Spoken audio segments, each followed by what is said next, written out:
minasyaitonirrajim. Bismillahirrahmanirrahim. Assalamualaikum warahmatullahi wabarakatuh. Alhamdulillahirabbil alamin. Nahmaduhu wa nasta'inuhu wa nastaghfiruh wa natubu ilaihi. Wa na'udzu billahi min shururi anfusina wa min sayyiati a'malina. May yahdihillahu fala mudilla lahu wa may yudlilhu fala hadiyalah. Asyhadu an la ilaha illallah wahdahu la syarika lah wa asyhadu anna Muhammadan 'abduhu wa rasuluhu la nabiyya ba'dah. Qala rabbi shrah li sadri wa yassir li amri wa hlul 'uqdatam min lisani yafqahu qawli. Qalu subhanaka la ilma lana illa ma 'allamtana innaka antal alimul hakim. Faqad qala Allah Ta'ala fi kitabihil karim wa huwa asdaqul qailin. A'udzu billahi minasyaitonir rajim. Bismillahirrahmanirrahim. Ya ayyuhalladzina amanu taqullaha haqqa tuqatih wa la tamutunna illa wa antum muslimun. Wa qala aidan ya ayyuhalladzina amanu taqullaha wal tanzur nafsum ma qaddamat lighad wattaqullaha innallaha khabirum bima ta'malun. Ikhwatul iman rahimakumullah, saudaraku sekalian, jamaah subuh Masjid An-Nasr yang dirahmati Allah Subhanahu wa taala, para guru, para tokoh masyarakat, ya, orang tua kami, para sesepuh, yang insyaallah semuanya yang berkumpul pada kesempatan pagi hari ini selalu mendapatkan curahan rahmat dan keberkahan, ya, dari Allah Subhanahu wa taala. Kita bersyukur kepada Allah Subhanahu wa taala dicukupkan umur kita untuk bisa masuk ke hari 24, ya, di bulan Zulhijjah 1445 Hijriah. Jadi insyaallah hari Ahad depan tahunnya udah beda, Pak. Ya, tahunnya sudah 1446 Hijriah. Ya, mudah-mudahan kita masih bisa menghirup, ya, udara di tahun 1446 Hijriah.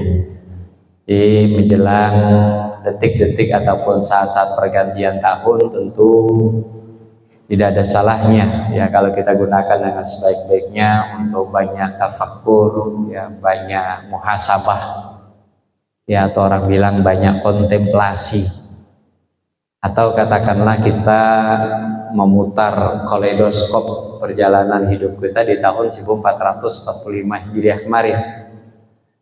Dan tentu itu kita jadikan sebagai sarana buat kita untuk memperbaiki diri kita, memperbaiki daripada kualitas ibadah kita, ya, memperbaiki daripada evaluasi apa yang salah, apa yang kurang, apa yang harus diperbaiki, ya, untuk kemudian kita kumpulkan, ya, bekal kita sebanyak-banyaknya, ya, untuk kita bawa pulang, ya, ke kampung halaman kita, ya, kampung akhirat, kehidupan yang hakiki. Ya, jadi kehidupan yang hakiki itu adalah kehidupan akhirat. Ya, kehidupan yang kekal abadi itu adalah kehidupan akhirat. Dunia ini fana, ya, dunia ini sementara, dunia ini tempat senda gurau. Dunia ini ibarat orang yang singgah di bawah pohon ketika panas terik. Kemudian ketika suasana sudah teduh, dia lanjutkan lagi perjalanannya. Ya, paling lama, ya, umat-umat terdahulu 950 tahun, 1000 tahun itu paling lama, ya.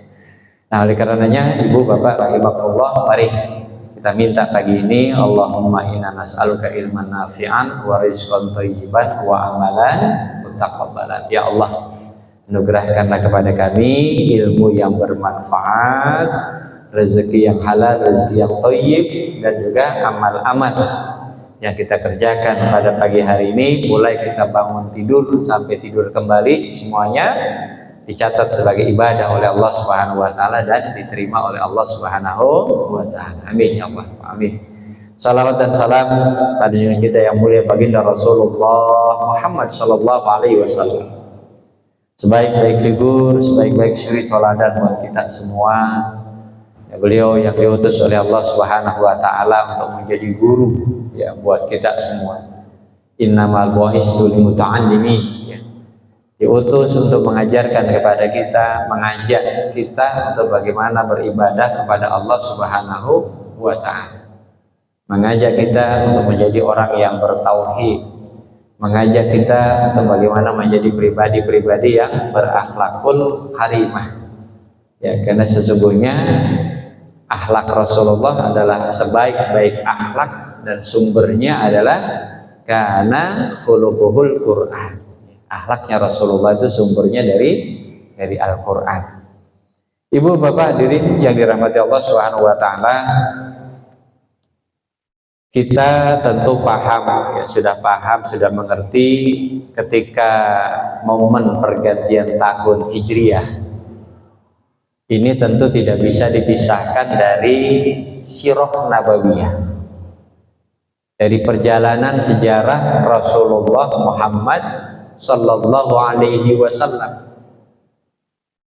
Kenapa demikian? Karena ya pada masa Amirul Mukminin Umar ibnu Khattab, ya bahwasanya penetapan kalender Hijriah itu dihitung tahun pertamanya sejak hijrahnya Rasulullah Muhammad Sallallahu Alaihi Wasallam. Awal penetapannya. Jadi ketika Amirul Mukminin memanggil Gubernur Amr bin As, ditanyakan tentang satu hal, sang gubernur bilang, saya sudah kirimkan surat kepada Amirul Mukminin tentang itu. Ya, Umar bertanya, surat yang mana? Tanggal berapa dikirim? Ya. Nah, dari situlah pada akhirnya ya muncul, kenapa kita umat Islam nggak punya kalender sendiri, penanggalan sendiri? Ya akhirnya oleh Amirul Mukminin dikumpulkanlah semua para sahabat, masing-masing dimintakan pendapatnya. Apa kira-kira yang kita jadikan sebagai patokan atau tonggak perhitungan ya awal tahun, ya tahun baru kita, tahun Islam? Ada yang mengusulkan lahirnya Rasulullah, ada yang mengusulkan wafatnya Rasulullah, ya, ada yang mengusulkan peristiwa Isra Mi'raj, ada yang mengusulkan peristiwa Bi'sah atau peristiwa ya wahyu pertama, pengangkatan Rasulullah sebagai Nabi dan Rasul. Banyak usulan-usulan dari para sahabat. Nah, saat itu Ali bin Abi Thalib mengusulkan, ya, yaitu hijrahnya Rasulullah Muhammad SAW sebagai awal perhitungan kalender Islam. Ya. Ditanya Ali bin Abi Thalib apa yang mendasari beliau, ya sehingga menetapkan atau menjadikan hijrahnya Rasulullah Muhammad SAW ini sebagai awal penetapan kalender Islam. Ya, dengan tegas Ali bin Abi Thalib katakan bahwa hijrahnya Rasulullah pembeda antara tauhid dengan kesyirikan. Jadi tidak bisa dipisahkan keberadaan kalender Islam itu dengan perkara-perkara iman, perkara akidah. Dan kita lihat kalender-kalender orang lain pun demikian. Yang Masehi tidak bisa dipisahkan dari penyembahan atau peribadatan agama mereka. Yang Imlek juga demikian. Ya, yang Konghucu juga demikian, yang kalender Jawa juga demikian. Ya. Semuanya tidak bisa dipisahkan dengan aktivitas ibadah, ya, keyakinan dari masing-masing yang punya kalender, ya, termasuk suku Maya, suku Aztec, ya katakanlah, ya. Mereka punya kalender dan itu tidak bisa dipisahkan dari keyakinan mereka. Nah, jadi sangat ironis ya kalau umat Islam lebih bangga ya menggunakan kalender orang lain dibanding dengan kalendernya sendiri. Emangnya kita beribadah pakai kalender orang lain? Tidak. Ya, kita beribadah ya dalam ajaran agama kita tidak menggunakan kalender Masehi, tidak menggunakan kalender Imlek, tidak. Tapi kita menggunakan kalender Hijriah. Penetapan awal Ramadan, penetapan puasa ya, termasuk puasa sunnah Arafah, puasa Asyura, terus hari raya Idul Fitri, hari raya Idul Adha, ya pelaksanaan ibadah haji, al-hajju asyhurum ma'lumat, bahwasanya pelaksanaan ibadah haji itu pada bulan-bulan yang memang sudah ditetapkan, ditentukan oleh Allah Subhanahu wa taala, nggak bisa kita rubah. Nah, disinilah masyarakat muslimin rahimakumullah betapa pentingnya ya nilai dari kalender Hijriah ini di dalam kehidupan kita, dalam keberagamaan kita. Nah, oleh karenanya ya tentu sangat dituntut ya kita semua nih ya, termasuk anak-anak cucu kita ini, mereka paham ya ada apa sebenarnya dengan kalender Hijriah, bagaimana sejarahnya ya, kan memang tidak bisa dipisahkan dari perjalanan sejarah atau perjalanan khususnya hijrahnya Rasulullah Muhammad sallallahu alaihi wasallam. Tuh, di situ sehingga menjadi penting buat kita. Masyaallah muslimin rahimakumullah, ibu bapak yang dirahmati Allah Subhanahu wa taala. Memang di antara para ahli sejarah banyak perbedaan pendapat ya terkait dengan kapan sih hijrahnya Rasulullah. Ya. Ada yang mengatakan bahwa ketika awal tahun Hijriah dimulai dengan bulan Muharram, oh kalau begitu hijrahnya Rasulullah di bulan Muharram. Oh enggak juga.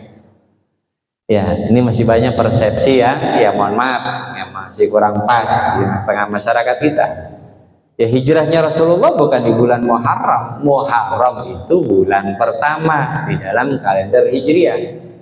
Ya, tapi dari catatan para sejarawan, ya hijrahnya Rasulullah itu malah terjadi pada bulan Rabiul Awal dan Rabiul Akhir, atau tepatnya bulan September 622.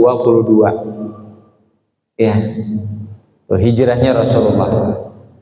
Nah, apakah lantas kemudian hijrahnya Rasulullah sudah berlalu 1445 tahun yang lalu dan kita hidup 1445 tahun kemudian tidak ada hubungannya, tidak ada kaitannya? Nah, tentu saja disinilah ya sekali lagi bagaimana kita menanamkan ya kepada diri kita, anak-anak kita, generasi muda kita ya, hendaknya mereka lebih bangga dengan kalendernya. Ya, tapi faktanya Bapak bisa lihat, ya, Ibu bisa lihat, ya, giliran kalendernya orang lain, kok prepare-nya udah sebulan 2 bulan sebelumnya, Pak ya, booking tiket, booking hotel, ya, booking apa lagi Pak? Ya, kalau yang perlu di booking dah tuh, ya, jauh-jauh hari, apalagi pas momennya dengan liburan sekolah. Jadi sudah direncanakan jauh-jauh hari itu untuk sepekan atau 2 pekan terakhir di bulan Desember. Luar biasa Pak, sibuk. Dan yang sibuk kita umat Islam. Ya, yang sibuk, yang menyemarakan, yang mensyiarkan kita. Padahal itu bukan punya kita. Wah, hati-hati ya, lajnah daimah Saudi itu sampai menetapkan apa haram hukumnya kalau orang Islam lebih bangga kepada kalendernya orang lain, sampai sebegitunya. Ya kenapa? Itu tadi dasarnya ya, karena tidak bisa dipisahkan dari perkara-perkara yang berhubungan dengan akidah ya, dengan keyakinan kita umat Islam. Ya, oleh karenanya ya hati-hati kita kalau nulis surat atau apa, kalau perlu ada kalender Masehinya, tapi kalender Hijriahnya jangan ditinggalkan. Jarang Bapak Ibu, anaknya lahir, cucunya lahir, telah lahir putra dari Bapak ini tanggal sekian, bulan sekian, tahun sekian, kalender Hijriahnya kagak dicatat. Ya, ada Bapak Ibu yang di akte kelahirannya ada tulisan tanggal kalender Hijriahnya? Rasa-rasanya nggak ada Pak ya. Atau di undangan akikah ditulis di situ.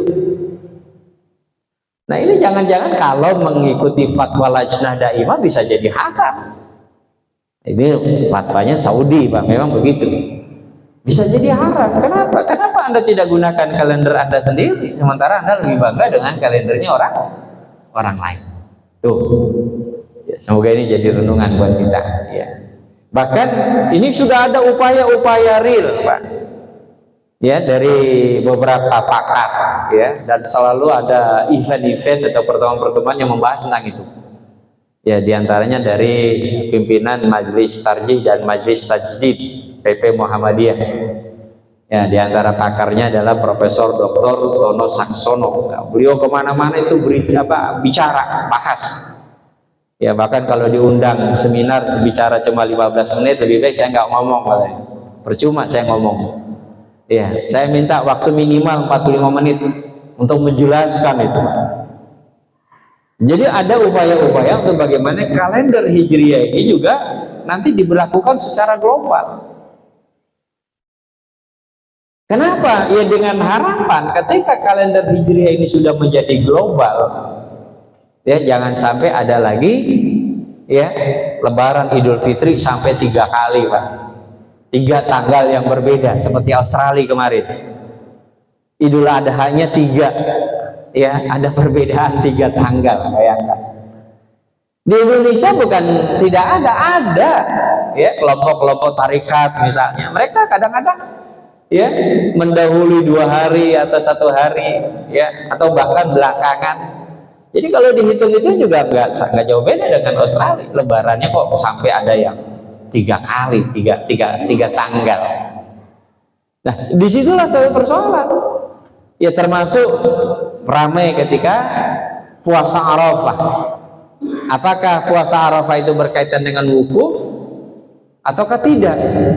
Ya, jadi kita selalu tuh setiap Idul Fitri, Idul Adha, ya selalu aja ada perbedaan-perbedaan. Nah makanya dengan harapan diberlakukannya kalender Hijriah sebagai kalender global masa depan umat Islam, ya tidak lagi ada perbedaan-perbedaan seperti itu. Memang ada selisih waktu kita dengan Saudi misalnya 4 jam, ya.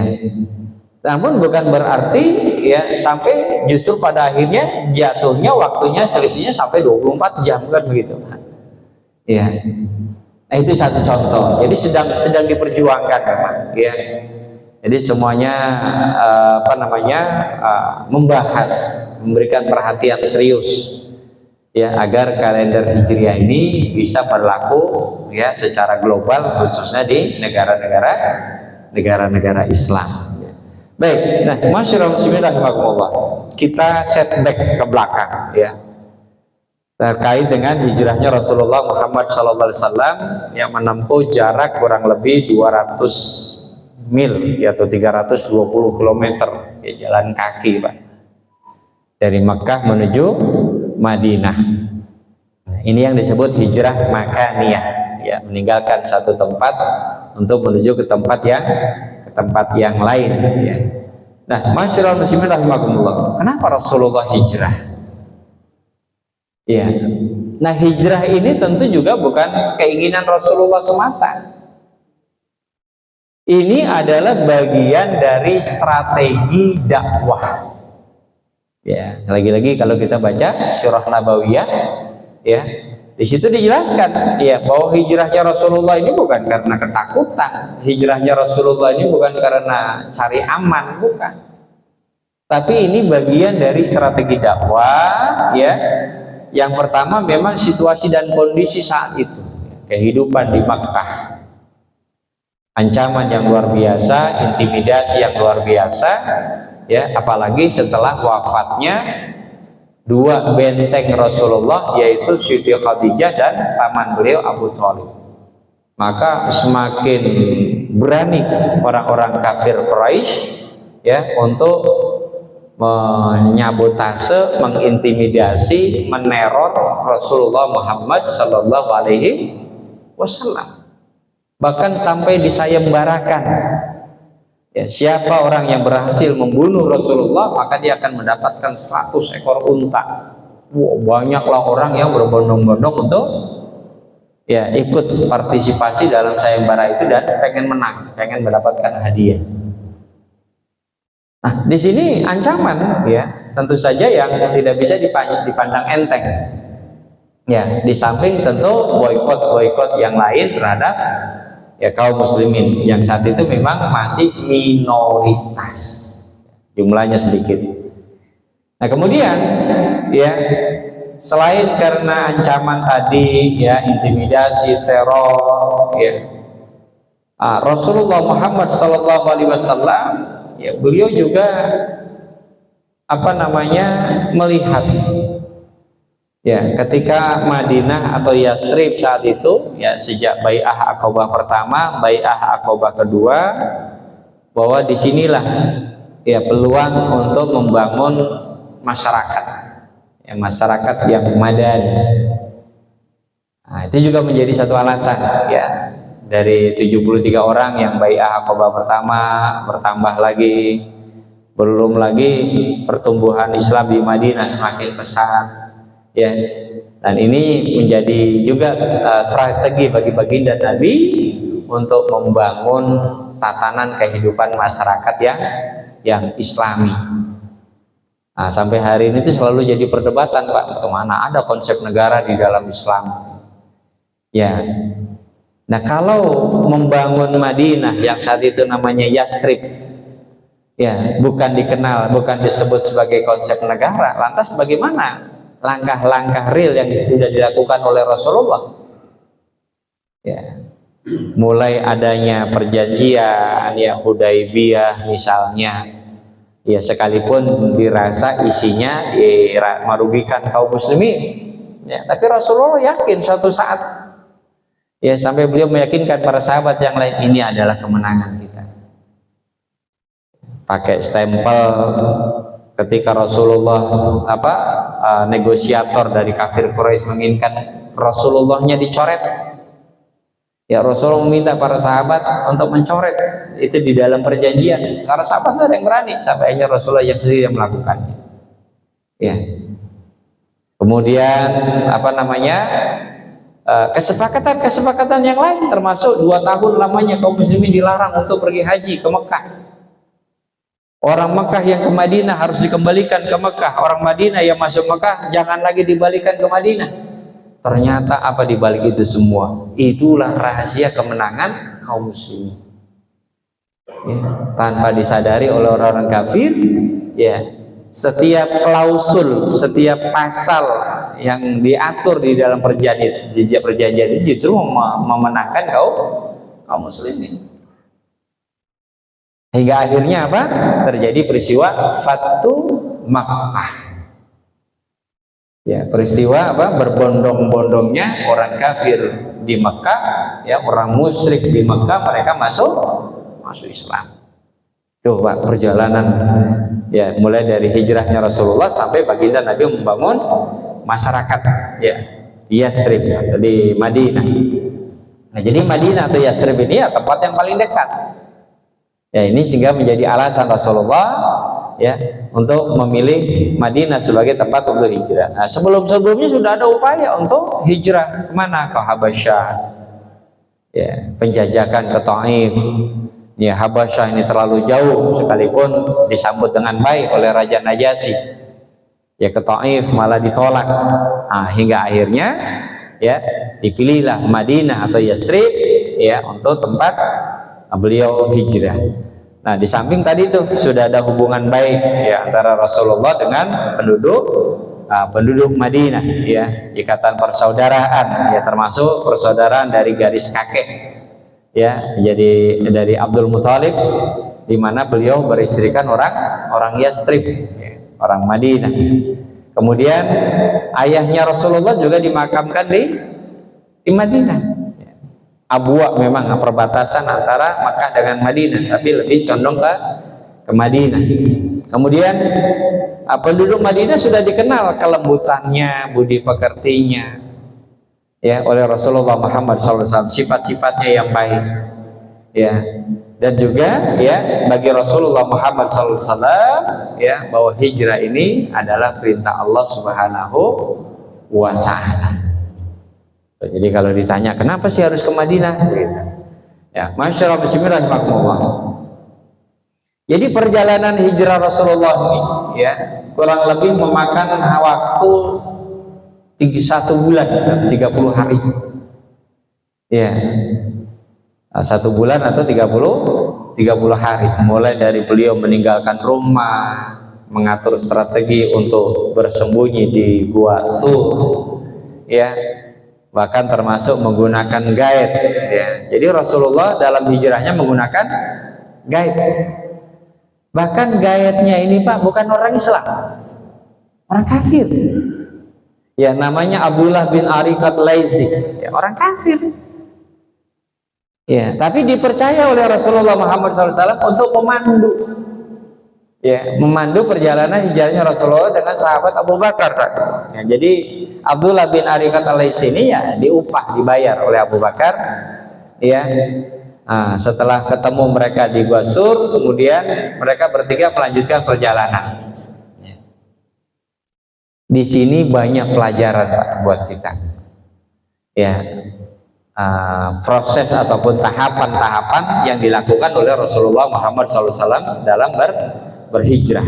Ya, dan tahapan-tahapan atau proses ini juga memberikan hikmah buat kita. Ya, sekalipun kita hidup di zaman sekarang ini. Nah, yang pertama apa? Ya, ada tujuan yang jelas. Bapak kalau keluar rumah pasti kan punya tujuan. Kalau nggak punya tujuan mau ngapain? Ya, ibu keluar rumah pasti punya tujuan. Ya, kalau nggak punya tujuan mau ngapain? Ya, kita bekerja di kantor punya tujuan. Kita ke pasar punya tujuan. Ya, kita ke masjid ini punya tujuan. Ya, jadi tujuan itu suatu hal yang mutlak. Ya, mohon maaf kalau kita nggak punya tujuan, Pak, kosong pikiran kita. There is something wrong. Ya, ada sesuatu yang salah, jangan-jangan di dalam otak kita, dalam pikiran kita. Kenapa? Kosong. Keluar rumah pikiran kosong, jangan-jangan nggak balik lagi ke rumah, Pak. Kenapa? Kosong pikir. Ya, mohon maaf nih, usia-usia rentan.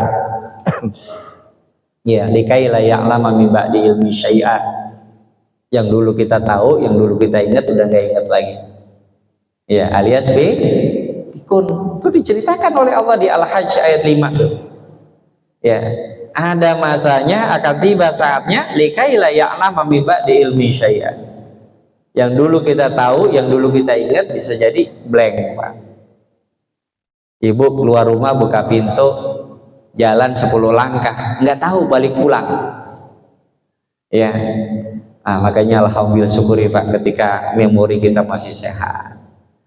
Ya, hati dan pikiran kita masih sehat. Ya Allah, alhamdulillah hamba sampai ke rumah hamba. Itu artinya bahwa otak hamba masih sehat. Ya.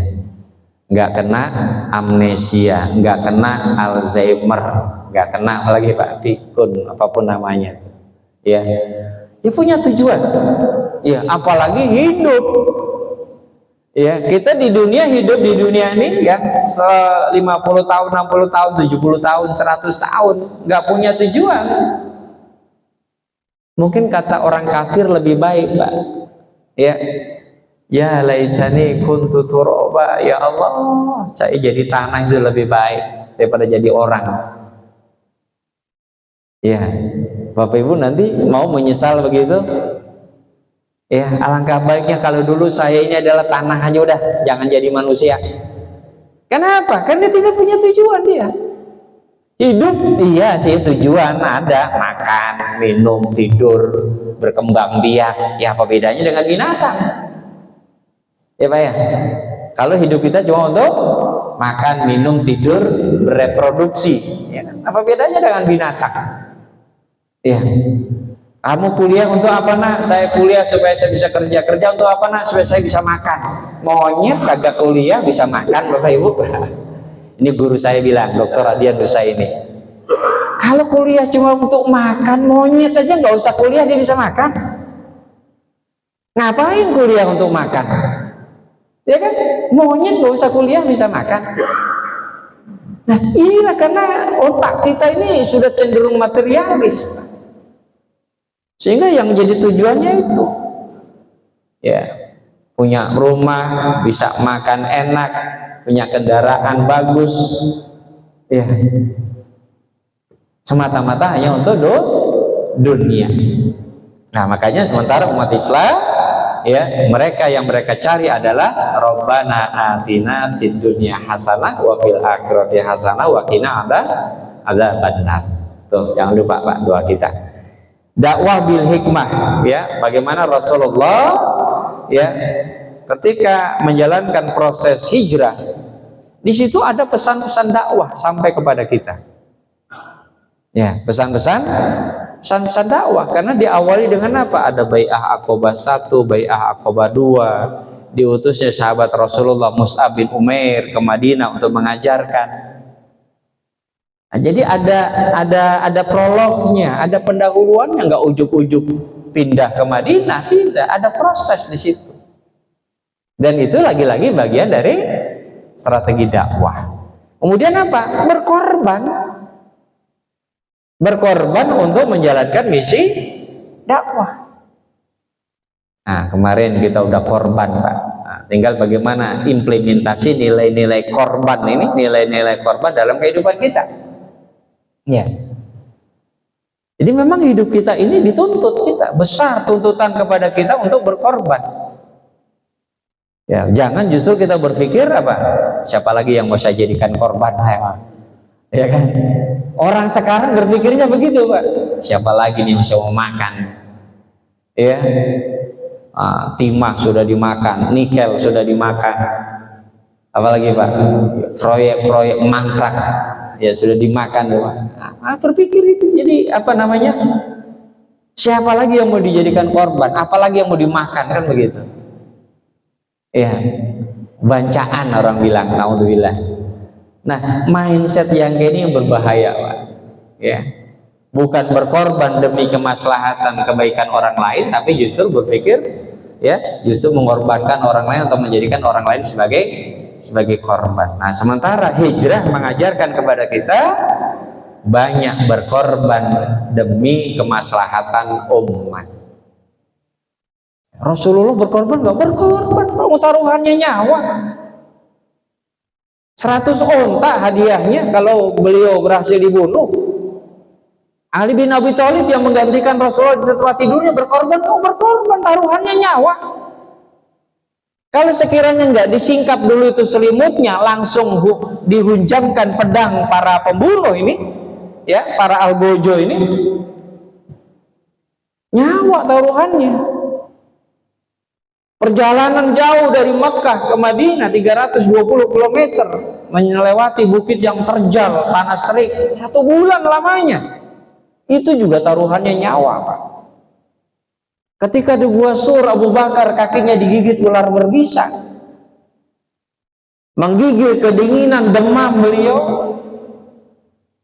Oh, ternyata itu cara Allah supaya ini Abu Bakar nggak berisik, Pak. Ya, sebab kalau Abu Bakar berisik itu di dalam Gua Sur, yang di luar gua itu sudah siap menghunus pedang, melongo saja ke bawah, mendengar suara orang mengadu, ada orang di dalam, kan begitu. Ya, tapi Allah utus burung bertelur di situ, Allah utus laba-laba bikin sarang di situ, termasuk Allah utus ular berbisa untuk mematuk kakinya sahabat Abu Bakar. Sampai akhirnya beliau pingsan. Ya, beliau ketakutan. Ya, dan mengkhawatirkan keselamatan Rasulullah. Tapi Allah punya cara. Ya, ditenangkannya sahabat Abu Bakar, dibuatnya pingsan dengan digigit ular berbisa. Berkorban, kan? Iya. Belum lagi pengorbanan yang lain, meninggalkan harta, meninggalkan tanah, meninggalkan rumah. Rasulullah pun berat, Pak, meninggalkan Mekah ya. Sampai beliau berpaling lagi dan menangis beliau memandang Mekah. Ya, tapi beliau yakin suatu saat aku akan kembali ke tanah kelahiranku. Ya, menangis beliau, Pak, berpaling melihat Mekah, memandang Mekah. Ya, tapi akhirnya apa? Peristiwa Fatu Makkah itulah doanya Rasulullah Muhammad SAW. Berpegang teguh kepada agama Allah. Jadi kalau kita berhijrah, ada sesuatu yang kita yakini. Dalam hal ini adalah akidah, dalam hal ini adalah agama yang sudah Allah tanamkan kepada kita, maka itu adalah energi, itu adalah kekuatan. Jadi orang Islam dimanapun dia tinggal, dimanapun dia hidup, gak ada kekhawatiran. Kenapa? Karena dia berpegang teguh kepada Allah. Dia yakin kepada Allah. Bismillahirrahmanirrahim. Fil ardi wala fis samai wa huwas samiul alim. Itu yang kita yakini. Nggak ada yang bisa mendatangkan kemudorotan yang di langit, yang di bumi. Apapun itu yang namanya makhluk tidak akan bisa mendatangkan kemudorotan, ya, kecuali ya dengan izin Allah Subhanahu wa taala. Wah, hebat ini Pak, kalau prinsip ini kita pegang betul. Iya. Makanya bekali anak-anak kita, ya, di mana mereka hidup, ya, di mana mereka mencari nafkah, jangan lupa akidah, jangan lupa agama yang mereka yakini, jangan sekali-kali mereka lepaskan. Berpegang teguh kepada ya akidah. Jaminan dukungan ekonomi, ya, dukungan logistik, ya memang itu kebutuhan manusia, kebutuhan dasar, kebutuhan biologis, makan, minum, pakaian. Rasulullah berhijrah itu pun diajarkan kita, ada support makanan, ya. Asma misalnya mengantarkan makanan kepada ayahnya dan juga kepada Rasulullah di Rasul. Ya, juga ada suaminya dari Asma, ya, menjadi telik sandi mendengar berita-berita dari Makkah, menyampaikan kepada Abu Bakar dan kepada Rasulullah Muhammad SAW. Ya. Kemudian Abu Bakar menyiapkan hartanya membeli unta, ya, bahkan membayar guide tadi, ya, Abdullah Al-Laisi, ya, yang notabene dia bukan orang Islam. Perencanaan yang matang, planning. Jadi orang kalau berumah tangga nggak punya planning, ya, mungkin nikah 2-3 hari bisa bubar, Bu. Ya, kan banyak begitu ya. Nggak punya perencanaan, bikin perusahaan, bikin usaha, ya, sekalipun kecil-kecilan, katakanlah bikin kafe, bikin kios, tapi nggak punya planning, nggak punya perencanaan, ya bubar. Ya, apalagi dalam hal urusan yang lebih besar, ya, tata kelola negara, tata kelola masyarakat, ya, tidak mungkin kalau kita nggak punya planning. Nah, Rasulullah itu punya planning dalam melakukan hijrah, termasuk planning beliau untuk membangun, ya, masyarakat Madinah, ya. Bahkan Bapak Saudara sekalian, singgahnya Rasulullah saja itu bikin masjid gitu. Singgah di Kuba, kan singgah, cuma singgah. Kuba itu bukan tujuan. Ya, singgahnya saja bikin masjid. Apa artinya buat kita? Ya. Jadi ada sesuatu yang penting di situ. Pesan yang sampai kepada kita. Kalau Rasulullah hijrahnya singgahnya saja bikin masjid, ya, artinya apa? Betapa pentingnya peran masjid itu di dalam kehidupan masyarakat. Ya. Nah, kita patut berbangga, Pak. Presiden-presiden kita dulu perhatiannya besar. Ya, bikin masjid. Pak Harto, berapa masjid dibangun? Tidak kurang 1.500 masjid Yayasan Amal Bakti Muslim Pancasila, Pak. Ya, katakanlah, ya, ada sisi jeleknya, tapi juga ada sisi baiknya luar biasa yang beliau bangun. Ya, nah, kita nggak tahu apakah presiden sesudahnya bikin masjid apa enggak, gitu. Atau kalaupun bikin masjid, berapa masjid yang dibangun, kan gitu. Ya, bikin masjid. Ya. Kemudian menjaga kerahasiaan. Nah, di sini berlaku namanya apa? Spionase intelijen. Ya, menjaga kerahasiaan. Jangan sampai tempat persembunyian Rasulullah diketahui, ya, termasuk mulai dari Ali menggantikan Rasulullah, Amir bin Furaiha mengembalakan kambing, menghapus jejak, ya, kemudian tinggal di Gua Sur selama 3 hari, menempuh jalur yang justru berlawanan arah. Nah, ini strategi dan juga bagian dari menjaga kerahasiaan, ya. Kemudian apa? Job description, pembagian tugas. Ya, kalau dalam manajemen nggak ada pembagian tugas, Pak, wah, kacau. Ibu, bapak di rumah, anak, ada tukang kebun, ada driver, ada ART. Kalau nggak ada pembagian tugas, wah, kacau ya. Ya, bisa rusak, Pak. Ya, masing-masing orang yang ada di rumah kita itu harus tahu tugasnya apa, kewajibannya apa, ya, job description-nya, job specification-nya orang bilang. Ya, kalau nggak begitu kan kacau, Pak. Ya, masuk kamar majikan sembarangan misalnya, ya anak masuk kamar orang tua sembarangan, oh bisa rusak. Iya, tatanan kehidupan masyarakat kita bisa kacau. Ya, makanya penting ada pembagian tugas, ya, ada pendelegasian wewenang. Kemudian apa? Keberanian dan kekuatan dan yang hak, ya, dan menentang kebatilan. Itulah yang ditunjukkan oleh Rasulullah dan kaum muhajirin.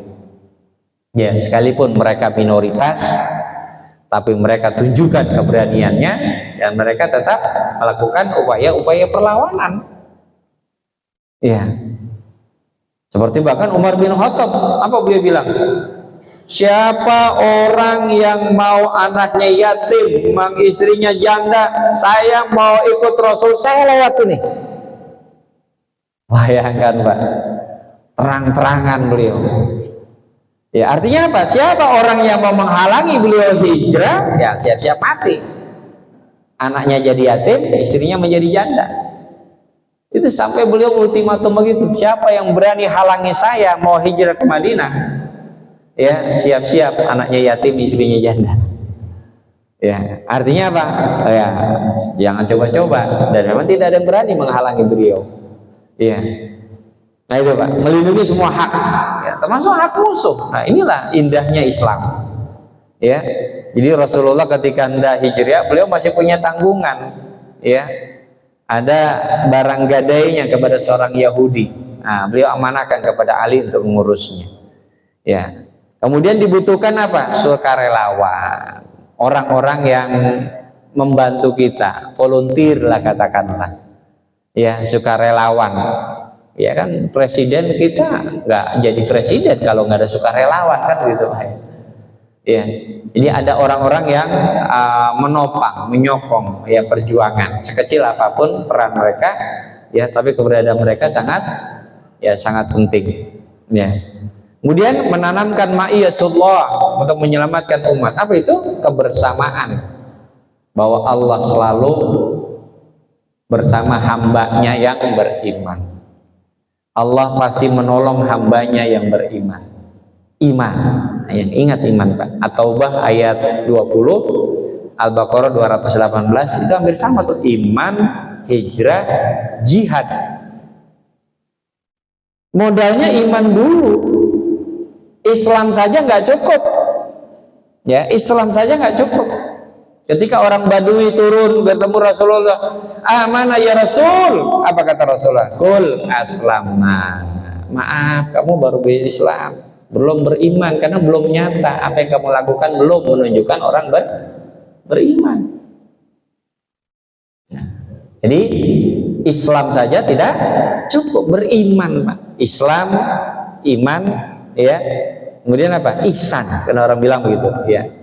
Jadi beriman, dan orang yang beriman pasti akan ditolong oleh Allah Subhanahu wa Ta'ala. Ya, orang yang menjaga imannya, orang yang memperjuangkan imannya, ya tidak ada kekhawatiran, tidak ada rasa takut. Nah, sebagaimana saudara-saudara kita di Palestina, ya, nggak ada rasa takut. Anaknya mati, suaminya mati, rumahnya habis. Ya, bahkan mereka berkata, "Alhamdulillah, Allah telah jadikan anak-anak saya sahih.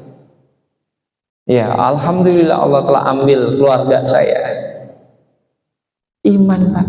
Itulah yang menginspirasi orang-orang di Barat, di Australia, di Eropa, di Amerika, bahkan Amerika Latin tertarik kepada Islam. Ada apa sih dengan Islam? Kok mereka sebegitu kuatnya mau menjaga agamanya gitu? Kok mereka sebegitu gigihnya mempertahankan agamanya, padahal mereka sudah hancur-hancuran. Ya, sudah hancur-hancuran Pak. Ancaman kelaparan, kedinginan. Apakah ada berita mereka yang murtad? Ya, yang berkhianat ada memang Pak. Ya, karena pengen hidup nyaman, dia rubah identitasnya, dia tidak mau tunjukkan keislamannya, tidak mau tunjukkan kepalestiniannya, ya, dia pakai identitas Yahudi. Ada, memang ada. Ya, musuh atau pengkhianat yang seperti itu ada. Ya, tapi lihatlah sampai usia anak-anak pun bagaimana mereka menjaga akidah, menjaga keimanan. Ya, sampai ada ketika seorang anak ya mau dioperasi. Sebelumnya dia sudah pernah dioperasi, Pak, ya, karena serpihan bom, pecahan bom. Ketika operasi kedua, dia pesan sama dokter, "Paman, tolong Paman, untuk operasi kali ini kalau bisa sakit saya berkurang, jangan sampai seperti waktu pertama kali saya dulu dioperasi." Ya, karena kita maklumi, Pak, ya, keterbatasan anestesi, ya, sehingga banyak yang diamputasi itu tanpa anestesi, ya, tanpa proses pembiusan. Si anak pesan kepada dokter, "Baik nak, nanti saya bilang sama dokter anestesi untuk nambah dosisnya." Selesai proses operasi berjalan, Pak. Ini anak yang masih usia anak-anak. Inilah yang membuat sang dokter takjub. Ya, sadar siuman dari proses operasinya, ya, obat biusnya. Ini si anak angkat tangan, "Ya Allah, ampuni hamba ya Allah. Karena saya sudah meminta kepada selain Engkau ya Allah." Membuat sang dokter terhenyak. Ini anak seusia kayak gini dia berpikir seperti itu. Dia merasa bersalah karena minta sakitnya dikurangin bukan kepada Allah tapi kepada sang dokter. Bagaimana dengan kita, Ibu Bapak? Ya, ketergantungan kita kepada makhluk, ya kan? Nah, naudzubillah. Terus apalagi Bapak tadi kan penguasaan lapangan, ya, operasi intelijen, ya, medan dakwah, medan tempur. Nah, itu harus penguasaan lapangan. Ya, kita paham, ya, area di mana kita berjuang, kita paham di mana dunia kita, kehidupan kita. Ya, jangan sampai justru, ya, orang tidak paham dengan kehidupan dunianya sehingga dia dihinakan, ya. Kemudian harapan mendapatkan pertolongan dari Allah Subhanahu wa Ta'ala. Nah, itulah jamaah sekalian, ya. Tentu kalau diuraikan lebih banyak, ya, tentu akan tidak cukup waktu kita, ya. Bagaimana iman, hijrah, jihad ini nggak bisa dipisahkan. Kalau kita mau sukses, kita mau bahagia, hijrahnya Rasulullah mengajarkan itu. Ya, keterpaduan sinergisitas antara iman, hijrah, dan jihad. Ya kan, itulah kunci kemenangan. Kalau kita sampai hari ini belum menang, berarti ada yang salah dari 3. Ya, kita baru beriman mungkin, atau baru sampai level hijrah mungkin, tapi belum berjihad. Ya. Nah, di situ, ya, semoga ini jadi jawaban dan jadi motivasi buat kita, ya, untuk bagaimana menata kehidupan ke depan dengan iman, hijrah, dan jihad, ya, insya Allah. Ya, baik, demikian, ya. Kalau ada yang mau tanya silakan, ya. Tunggu, Ustaz. Masuk saya sebenarnya jawab yang bertanya iman, hijrah, dan jihad. Jadi semoga dari itu mungkin apa? Kayaknya pasti. Terakhir Pak Ustaz. Ya. Baik, baik Ibu Bapak hadirin rahimakumullah. Ya, saya mengajak dan mengingatkan kepada kita semua, ya, bahwasannya di momen pergantian tahun ini, bagaimana kita semua kembali, ya, buka lagi lembaran-lembaran sejarah, ya, sirah nabawiyah kehidupan Rasulullah Muhammad SAW. Karena dari situ kita bisa tahu, ya, kita bisa paham, bisa mengerti, ya, apa pelajaran, apa hikmah, tuntunan kita dapat, ya, dari itu semua. Dan itu tentu berkaitan dengan kehidupan kita dan masa depan kita, ya. Juga dalam kehidupan kita, keseharian kita, ya. Jangan kita lalai, jangan kita lupa bahwa tuntutan untuk terus meningkatkan daripada kualitas keimanan kita, tuntutan untuk berhijrah, tuntutan untuk berjihad itu selalu ada. Sampai kapan? Ya, sampai kita mati. Ya. Sekecil apapun kontribusi kita terhadap Islam, ya, mudah-mudahan itu dicatat sebagai jihad kita.